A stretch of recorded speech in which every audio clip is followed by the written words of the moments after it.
Get ready, start. Irrigation and power form the basis of the agricultural and industrial development of our country. After the droughts of the previous 2 years, no one in India needs any reminder about the vital importance of irrigation. There is also no doubt that electricity will always be a basic element in any formula for progress. The drought has also proved that electricity is an input for agriculture. I am glad to be here because, as engineers, scientists, and technologists, you represent the future. As citizens and administrators, we look to you to uncover our natural resources and suggest how best these might be exploited in the national interest. Technology is moving ahead in every direction, and day by day, new opportunities are opening up before all of us. What we need is the availability of large quantities of power at very low prices, which would influence changes in technology and stimulate the development of a new technology. We have vast water resources in the Indo Gangetic Basin, of which I am being constantly reminded by our Minister Dr. K.L. Rao. These must naturally be tapped for irrigation. When one merely thinks of all that our institutions or a board such as yours can do, the prospects are truly exciting and open up new vias, vistas in many areas of national life. You have already mentioned, Mr. President, the importance of electrification, and I am glad to find that some aspects of rural electrification figure on your agenda. In most of our 5 lakh villages, people are still prisoners of daylight and therefore have a short working day. At one time, we hoped that we would be able to electrify at least 1 lakh villages by 1970, which is the Gandhi centenary year. I still hope that we will somehow manage to reach this target and will continue to make rapid progress towards bringing electricity to the remaining villages.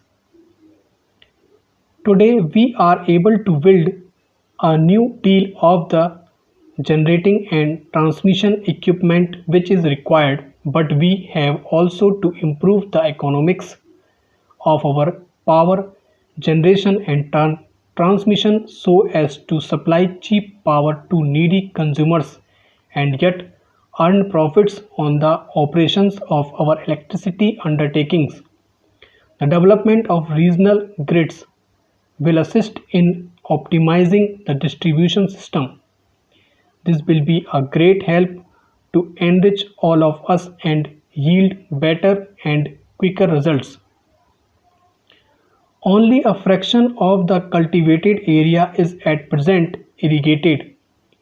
You, Mr. President, have remarked that we can double the acreage under irrigation so that cropping can be extended. The amount of land available is fixed, but the pressure on the available land is steadily increasing. There is no alternative, therefore, to increase the efficiency of land utilization and getting higher productivity per acre. Irrigation is one means towards this end.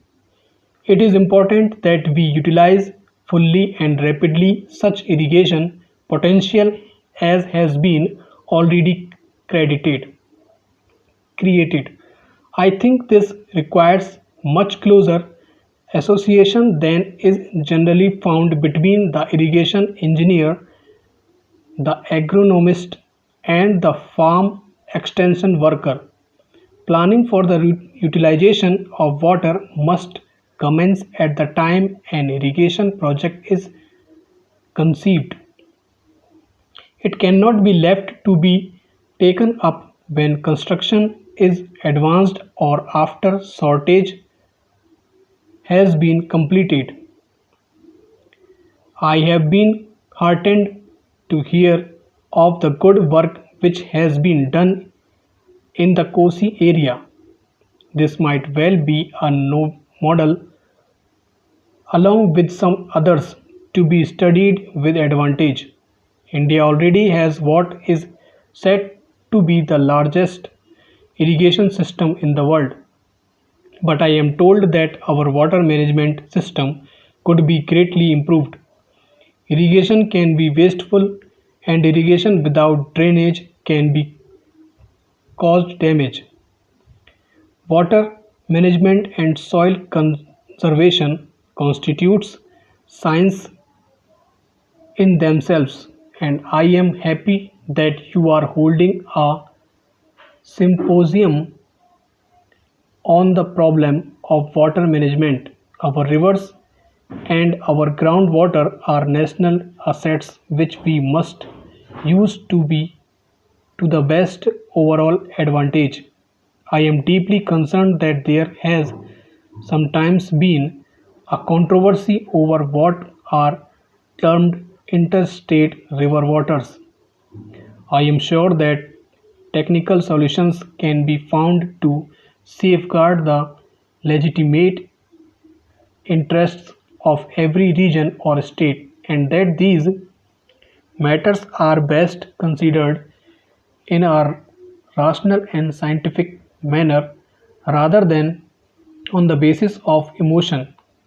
There is one other aspect, perhaps not directly related to your conference, on which I should like to touch. The development of irrigation, especially in arid tracts, is often a starting point of an economic and social revolution. It demands more tractive power and creates new demands for roads, markets, and processing and storage facilities. The stimulus which irrigation provides to agriculture also generates new and additional incomes, much of which are invested in the facilities earlier described. A part of it also goes into village improvement schemes, the renovation and modernization of individual homes, the paving of streets, the digging of wells, and so on. I believe this kind of development offers an unrivaled opportunity to promote a new village movement. Stop.